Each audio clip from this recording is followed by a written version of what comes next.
Hi, this is American Roundtable. I'm Al Spry. And I'm Ken Mikesell. Got a great guest for you this day. It's Lieutenant Colonel Denny Gillum, U.S. Army retired. He's going to be filling in the blanks on a lot of things, including the Middle East, what's happening with ISIS, and he will get our take, and we're going to ask him some really interesting questions, like who he would vote for. That's right, and I'll tell you what, this has been an interesting month or so in politics here in America. I'm going to tell you something. I've never seen it so interesting. And if interesting by that you mean completely insane, absolutely, I 100% agree. Because this political season is about the wackiest and most expensive. You know, that most people are saying, I always knew who I was going to vote for prior to the election. This year, everybody's saying, I don't know who I want to vote for. Do you remember the old days when you used to vote either Republican or Democrat and you just went down the line? These days are no more. I'm Al Spry. And I'm Ken Mikesell. And this is American Roundtable. This is American Roundtable. I'm Al Spry. And I'm Ken Mikesell. Ken, it is great to have you here as a co-host of American Roundtable. I couldn't be more pleased, so welcome to the show. Thank you, Al. You are an astute political observer, I would assign you as. Would that be correct? We watch a lot of politics, and this has been an interesting year because so many people are up in the air as to who they're going to vote for this time. What do you think the reason is people are so undecided?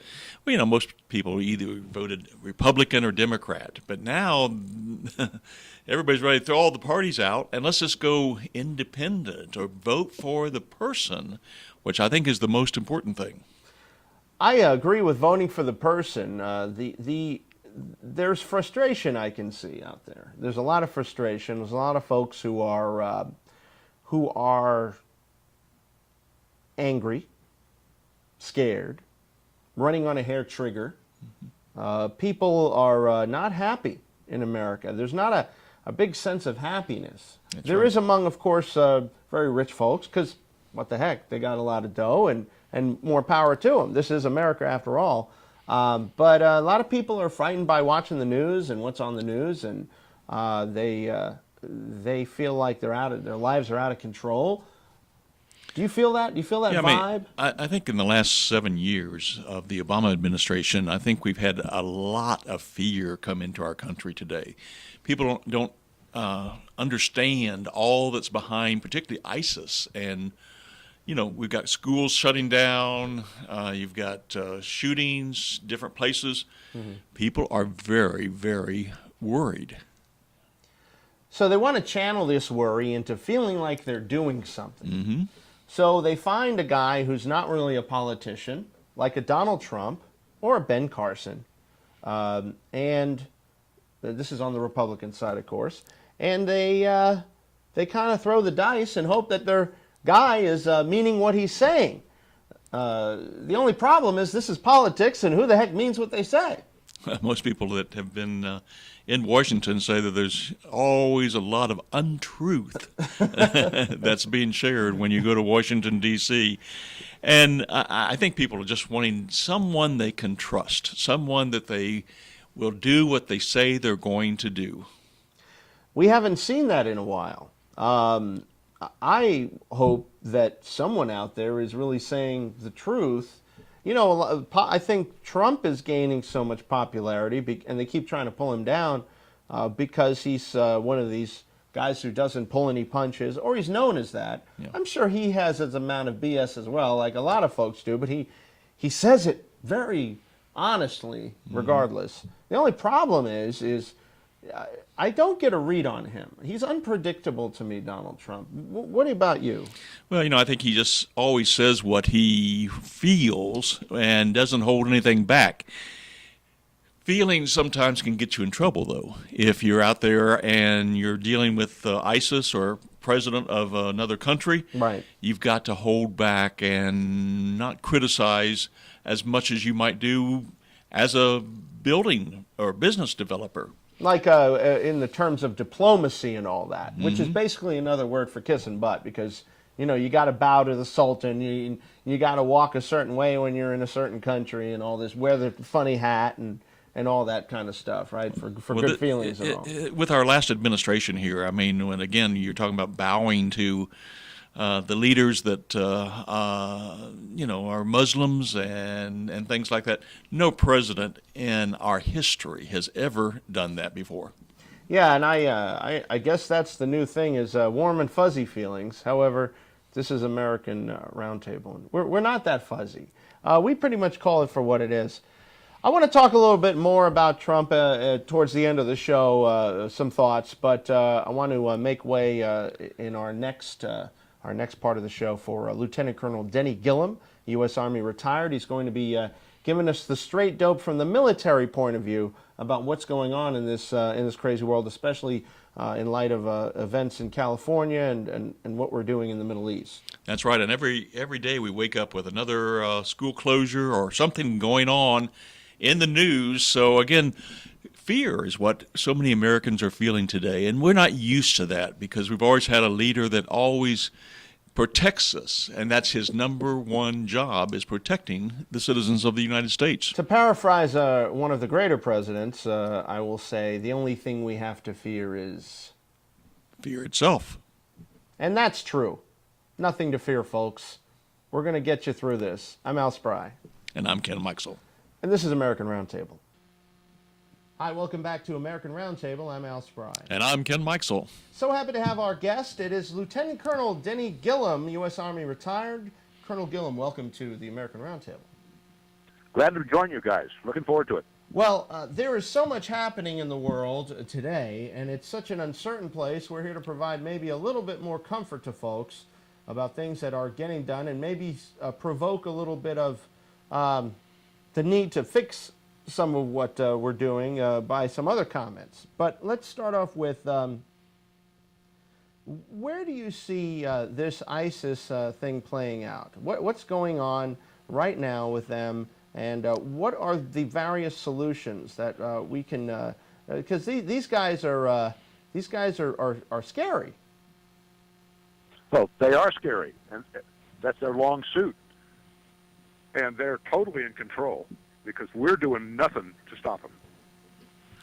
Whether talk about in the Mideast, where we're dropping a few bombs every day, that's nothing. We're not working. All these allies they say we're working with, no. The Russians are doing something, but not against ISIS. They're doing the people that are attacking the president of Assyria. So, they're in control in the Mideast. We're doing nothing. Yes, we're sending a few folks over there. Yes, there is some potential, but we have to want to win. And everything we're doing shows we don't want to win. I couldn't design a less effective approach to solving the problem in the Mideast. That's right. You know, reasonably, you attack your weak enemies at home, and they are. Colonel, my gosh, what was the thing came out yesterday or the day before? We can't even check social media on people before they come to the United States. Colonel, you've got to know that utterly incompetent. Somebody should be fired and jailed. Yes. Just thinking of that. Colonel, the commander-in-chief, we've got to, number one, respect his decisions. But, you know, he also has to lead, and we can't continue to lead from behind like we've been doing the last few years. You being in the military, you understand the enemy. We've got to be able to define who the enemy is and be able to know how to best attack them. Yes, and leading from behind doesn't work. I assure you, in combat, you're out there with the troops or in front of them if you're leading. So we don't have any leadership that is obvious. Well, Colonel, let me pose this theory, which I've seen bantered about in various periodicals and things, blogs and so forth. And that is that we do not want to defeat ISIS at this time. We instead want to keep ISIS fighting Assad, who, according to the administration, they have made publicly known on many occasions that they want out. So is this a case of intentionally not wanting to beat ISIS at this time so that they can take out Assad and then we can go after ISIS? If that's true, that's one of the best kept secrets. Because why do we pretend we're attacking them if we're not? Why are we putting our pilots at risk flying in combat zones? 3/4 of them come back without dropping a single bomb because we have goofy rules of engagement. Well, I mean, We're just putting our troops at risk for no reason. But doesn't it seem like it's almost like there really is no will to fight them but for another reason about it, them taking out Assad? That's a plausible theory, wouldn't you say? Yes, it is plausible because clearly we don't want to beat them. And that is a possible explanation. But then again, we're not the only players over there. No, we aren't. Turkey, and of course, and Russia and China right. and Syria. There's a lot of players. Jordan. There's a lot of players, and it's confusing to try to figure out who's with who, because as you know, alliances change on a regular basis in the Middle East. And so it seems like it's a big mess, and yes, I'm just wondering. Let me just for conjecture, just for fun. Sure. Without anything meaning, because you're retired and you can speak your mind. If you were the commander-in-chief, what would you be doing right now as far as both with ISIS and with Assad?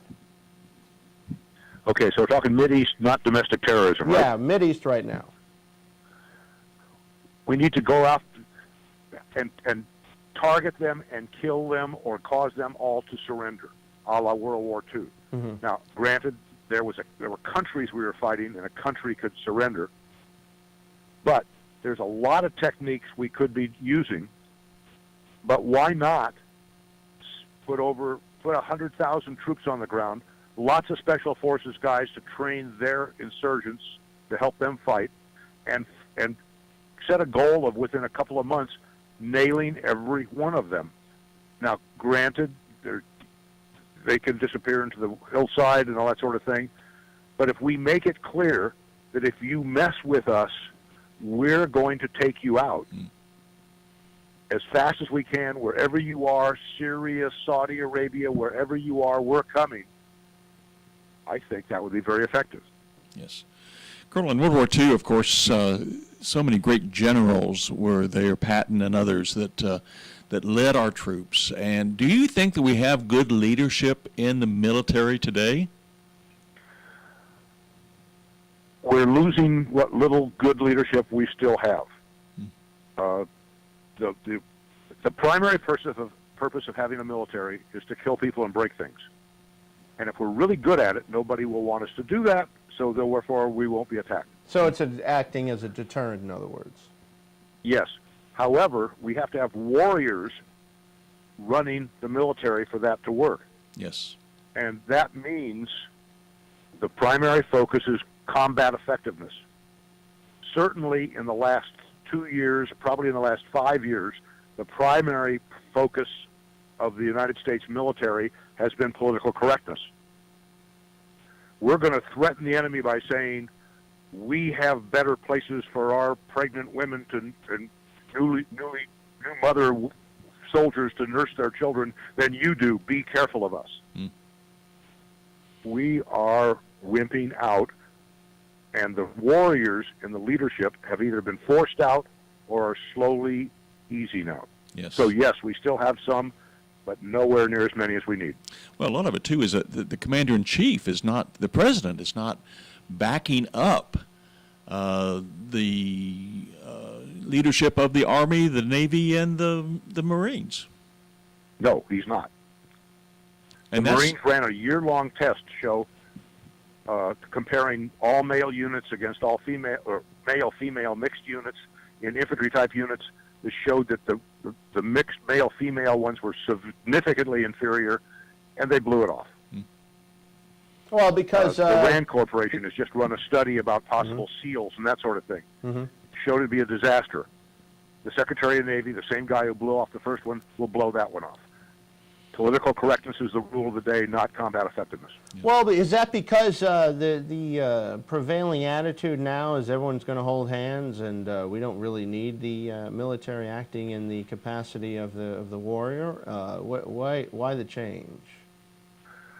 That absolutely beats me. Militaries are expensive. Those weapons and tanks and stuff, Sure. the special design for them. If everybody's going to sing Kumbaya, let's just fold our military and make it go away, like most of Europe has done. Yes. And when we look at Europe, I mean, we see Russia today taking the lead. Now, that has been the role of the United States for so many years. Yes, well, we see in Russia, they're back in the empire phase. They are growing their empire. And we They're acting just didn't like most empire yeah. builders did Yep. 100 years ago or 200 years ago. Nature abhors a vacuum. We left. They took over. Well, and of course we're trying to punish them through dropping oil prices through the bottom, so because a lot of their money is from oil, and I'm not sure if that's going to be effective or not. I'm liking it at the pump, but Well, that those oil prices are Saudi Arabia's attack using economic pressure against Russia, Yeah. Iran, sure. Iraq, and the United States. Sure. No, well, yeah, but it's fun. It's a funny relationship we have with the Saudis, isn't it? It's truly a Yeah. love-hate relationship, because 19 of the 20 hijackers or 18 of the 20 hijackers were from Saudi Arabia, but then we went against Iraq. What was your thought on the Iraq War? What should we have gone in Yes. this last way, and why do you say so? Well, the terrorist world doesn't play by the rules of diplomacy that we see. An awful lot of their coordination and everything was done through Iraq. Iran would have been another choice too. Those were the two hotbeds. If we had gone in and won as quickly as we did, but then not gone stupid and destroyed their military and their government structure, just let it rebuild, we'd have had a whole different situation, I believe. No, I agree. I agree that we made an error there, but I have to disagree with you in the invasion itself, only because Saddam didn't really like the terrorists. It was really more out of Iran and Saudi Arabia. Saddam, yes, brutal dictator. Yes, megalomaniac. Not a nice guy. But there was a certain air of stability in Iraq and in the greater Middle East. You take that stability away, and now you really have an Iraq that's training terrorists. You see my point? Well, you make a very good point. Just because somebody is a horrible dictator and bad to his people doesn't mean that we have any role in taking him out. Right. Because certainly the Mideast is totally disabled since somebody took that approach for foreign policy. So your point's well made. However, I do think personally that Saddam was one of the people that needed to be dealt with, and we did. Colonel, we've got another whole year before we have another election in the United States. Do you think any of the candidates we have on either side, I mean, we're talking about Democratic, Republican, are they able to lead the way that some of our former presidents have led in the past? Yeah. The secret is, one, have a will to act and take responsibility and understand what you don't know and surround yourself with advisors you trust. Mm-hmm. I'm a pretty smart guy. I know a bunch of stuff, but if I suddenly found myself in that situation, I'd find myself needing a gazillion advisors. Even the areas that are my long suit, I'm not sure that I would consider myself the expert on. So you've got to surround yourself with good people and empower them to give you the advice they think you need, not just say yes sir all the time. We're talking with Lieutenant Colonel Denny Gillum, U.S. Army retired. I'm Al Spry. And I'm Ken Mikesell. And we'll be right back on the American Roundtable. The American Roundtable, politics is unusual. I'm Al Spry. And I'm Ken Mikesell, and we're very pleased today to have a colonel with us today who fought in Vietnam, and we're looking forward to his take on where we're at as a country and where we need to go now. Colonel, as we look back, and you served in Vietnam, and we're going to be talking about a book that you've written too about that service. But where are we at with our veterans today? I just feel like our nation has turned their backs on those who have given and given and given of themselves and their families in serving and defending our country. Well, I absolutely agree. And we're not talking about charity that we owe these people. We promised our veterans that if you serve and you have needs, medical, that sort of thing, we'll be there for you. And we're not. And why is that? What's going on? Well, for one thing, America hasn't really been at war since World War II. You know, there we had mobilization, everybody had gardens in their yards, the rationing, the whole country was at war. Since then, we send our military to war, America stays at the mall, Washington goes to lunch. We haven't been a country at war since World War II. And so it's just not there, that support, you mean? We're not, the military's not part of society. It's those people that I sometimes see on television, or if I see somebody in uniform, I say thank you for your service. Yes. But then I ignore them. I don't go out of my way to hire him if I'm an employer. I don't go out of my way to invite him to join my bowling team if he's just got out of the military. He's just somebody, and he might have PTSD, so it might be dangerous, so I better stay away from him. Cornell, I mean, we're now, many of the, I call them the chosen generation. I mean, those men that particularly fought in World War II, they're up in their 80s and 90s. This is the time we should be honoring their service and their lives, because they gave it all. And now when they need us, again, our administration currently, they're turning their backs on them. Yes, they are. And our Veterans Administration is so completely corrupt, and I really mean at the top, the highest levels. Are you saying all the way to the top of the head of the VA? A couple of decades, anyway. You're saying even to the top, the head of the VA? Oh, very much so. What would you describe as this corruption? If you were one of the top kahunas in the VA, you run part of the country, and I run another part of the country. Well, a couple times a year we're together for seminars or conferences, and I turn to you and say, hey, you're doing really well on not having long wait times. You even got a bonus for having short wait times. How'd you do that? Well, I'm going to find out that you made up a false list. So there really is longer wait times. You're just hiding it. And whether you tell me outright or whether you give me a hint or two, I find out. And whether I start doing that myself or just keep quiet knowing you're cheating the system and hurting veterans, I'm corrupt too. Yes. And we all know it. We all know what's happening. And we just gather around and protect each other. And when the whistleblowers pop up and say, we punish them, we harass them, we illegally persecute them. And the worst now. The worst thing you can be in the United States.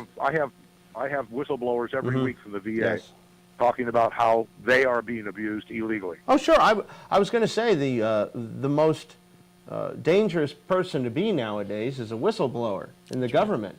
You try to blow the whistle on anything you don't like, you're marked persona non grata. That's the nicest thing that can happen to you. Exactly. That's right. Colonel, here in Florida, there are so many veterans who have retired here. And here in Orlando, I know particularly we have a brand new veterans hospital that was built, just finished. But it was like 3 years delayed. And again, these men and women who have served and given of their lives, like you say, they've been on waiting lists and they can't get to see their own their doctors, but then the administration is just saying things like, well, maybe they can just go see their very own doctors, but that's not the answer to the problem, is it? No, because there's no money for that. No. Getting permission to do that is almost impossible because they're short money.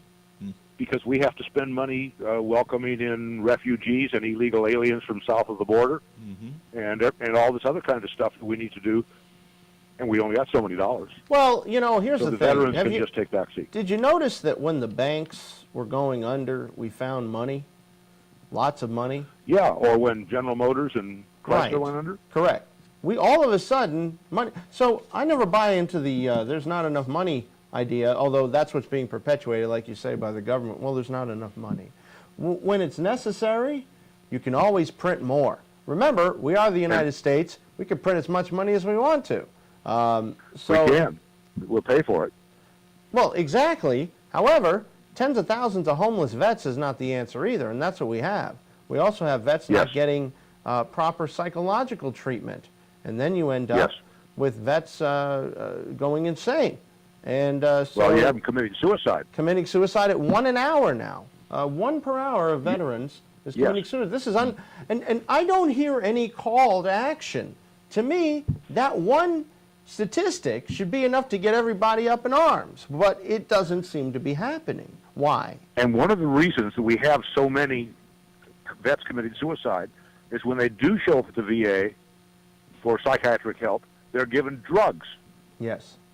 not counseling, drugs. The kind of drugs you and I don't want our kids to be using when they were in high school and college, Right. because it'll screw them up. And then they trust And that the people now are going that's to use what we're are going getting, to and right, right. But this is the problem. suicide. The problem is, you're right, there's not enough counseling. They're giving them drugs and sending them home. Well, what's to say they're going to take the drugs on a regular schedule? Or what's to say they're not going to mix them with alcohol?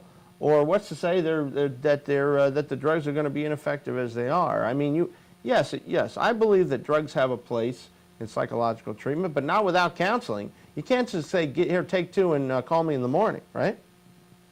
Exactly. And I do not mean to suggest, as you just said, that there's no place for drugs. Right. No, there But is none. There is They're a place. grossly Yes. overused. Yeah, I agree. Here's the problem with doctors. I think you'll agree with me on this too, Ken. They don't study addiction or addictive processes. They just treat certain illnesses, and they don't worry about. So a lot of them don't even think about side effects. Yeah, I agree with you.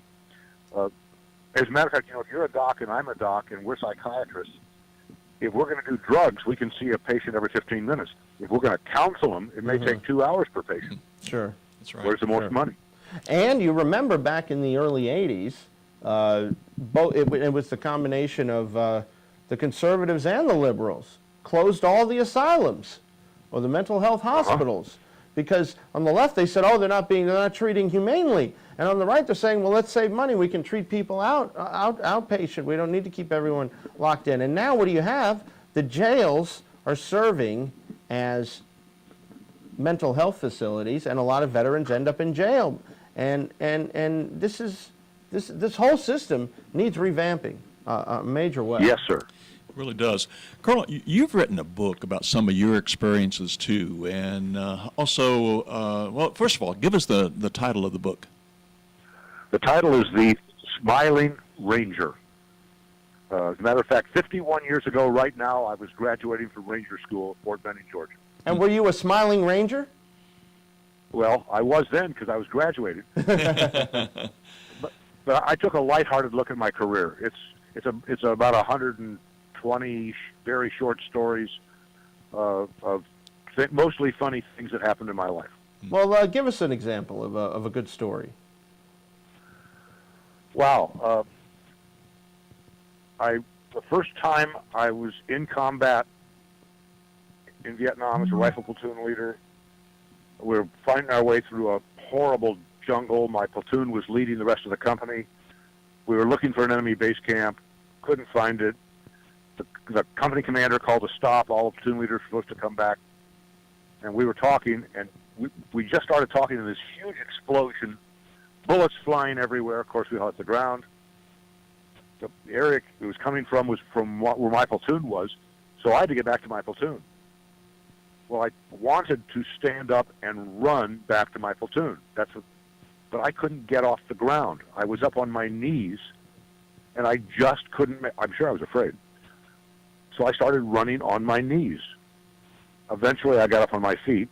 I was really grateful that there was no cell phones back then, because somebody would have got a picture of me Running on your knees. Yeah. waddling among. And you know, that's the funny part. What happened was when we stopped, my platoon started probing out a little bit, and we were like 20 feet from the enemy base camp we were finding, and we'd been so quiet they didn't know we were there either. So we surprised the heck out of each other, and it was a heck of a fight that followed. Yeah. Wow.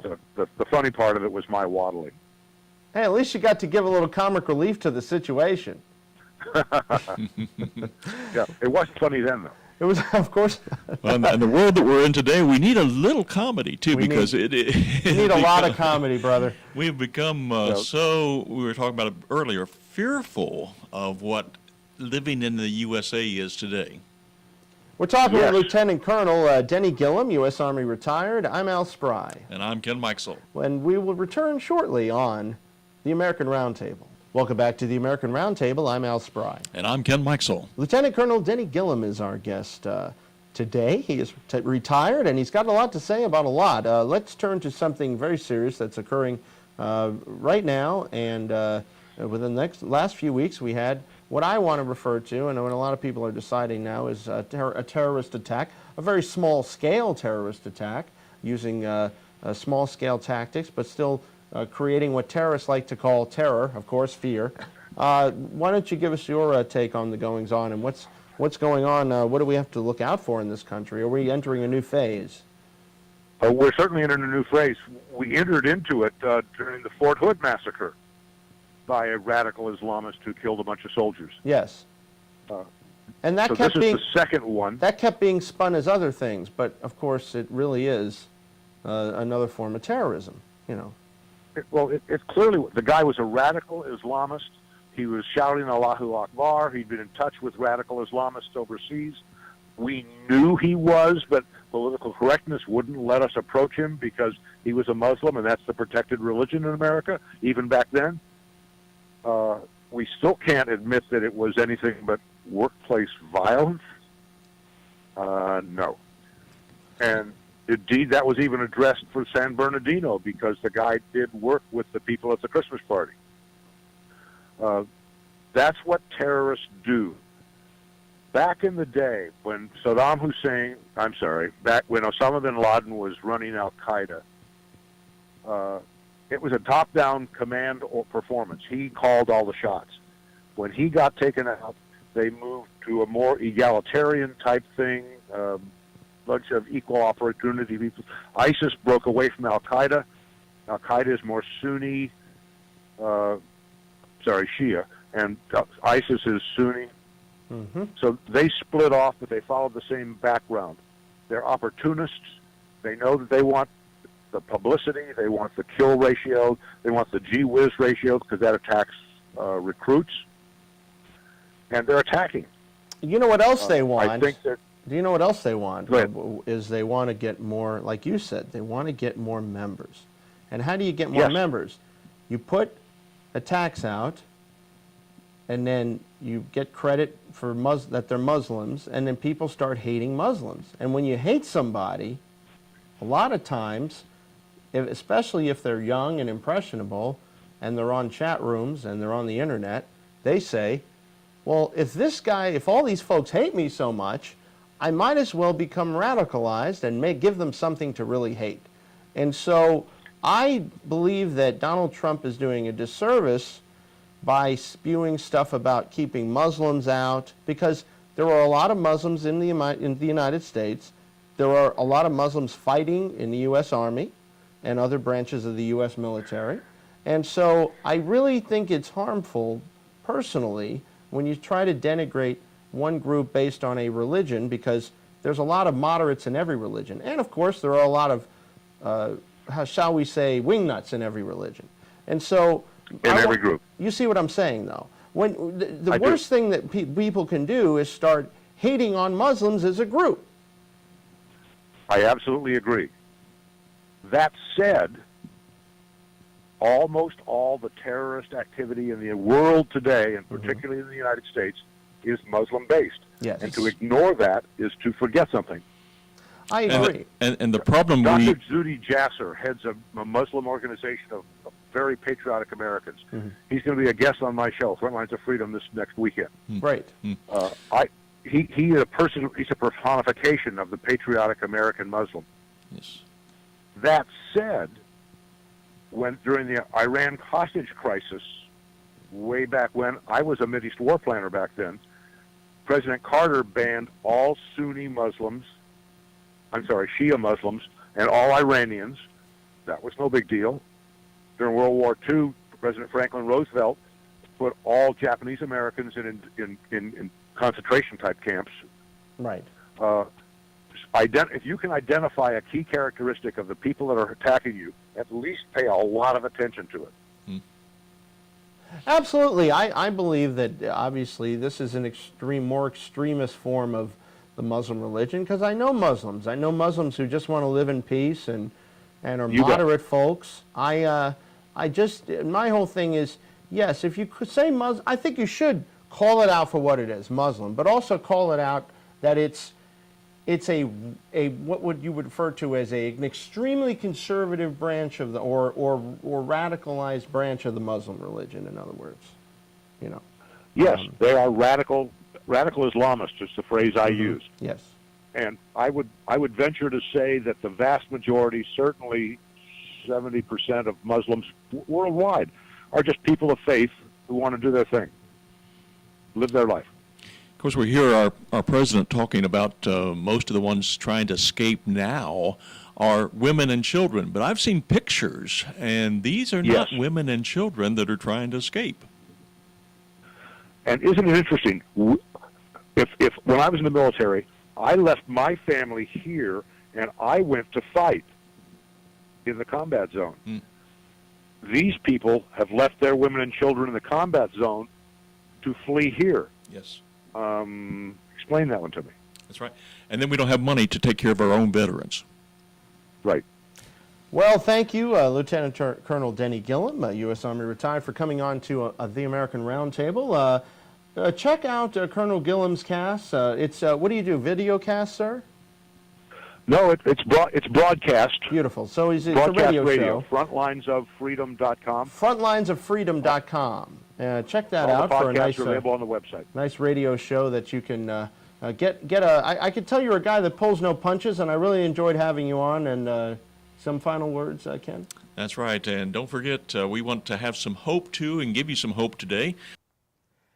Welcome back to the American Roundtable. I'm Al Spry. And I'm Ken Mikesell. Politics is unusual. We call this the Straight Talk Zone. Thank you so much for joining me in the Straight Talk Zone, Ken. That's right, and we try not to spin it the way much of the news media is spun today, but give you honest opinions about what you believe and what we believe.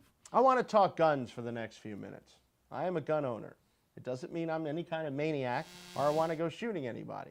I just happen to believe in the Second Amendment, because I believe that the Second Amendment protects the First Amendment. Because if the citizenry is armed, it's the last bastion for freedom against tyranny. And that's not just a line. That's why it was put in as number 2. That's right. I mean, think about our original founders way back during the time our country was being founded. They saw the need to make sure that all of our citizens were able to be armed and to defend themselves. Absolutely. And now here's the reason why you're seeing a knee-jerk reaction by many liberals about guns and how we should take guns away so everyone will be at peace and no one will be shooting anybody. If somebody really wants to murder other people, there are various ways they could do it. If it ain't going to be guns, they could do other things. Let's not go into that. In other words, you take guns away, you're really taking them away from peaceable Americans, really is what you're saying, because anyone could get a gun on the black market. So why would you want to take guns away from peaceable Americans? Because you don't want them to be able to defend themselves. And why would you not want that? Well, because you want to control people, and that's basically the agenda. There's no such thing as common sense gun control.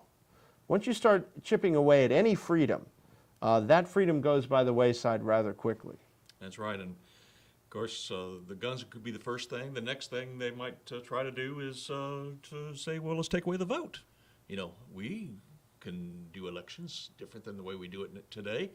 And that's not what our country was founded on. And it was one man, one woman having a representative to be able to vote for to represent them in our nation's capital. Now, I will say this. There have been a lot of shootings lately. There's a lot of mad, crazy people getting guns and shooting up places. But that has more, in my opinion, to do with mental health care and the ignoring people that are mentally ill than it does with guns. The gun is not going to shoot itself. The gun's trigger has to be pulled. And if it's being pulled by crazy folks, well then maybe we should get the crazy folks some help. Now, for those who say, well, let's make sure the crazy folks can't get a gun. If there are ways to background check that in a responsible way that doesn't infringe upon rights, I am for that. How about you? Yeah, I think so. And of course, there's those that have guns that they use for their own protection.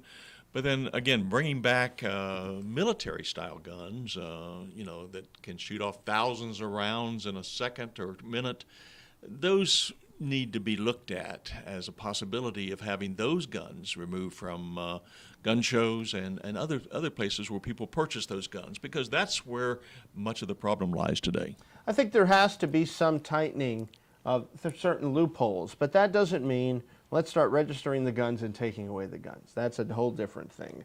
And that about wraps it up for American Roundtable. The time has just flown by, Ken. Thank you so much for joining me. Well, thank you, Alan. And so being encouraged, things are going to get better in the future.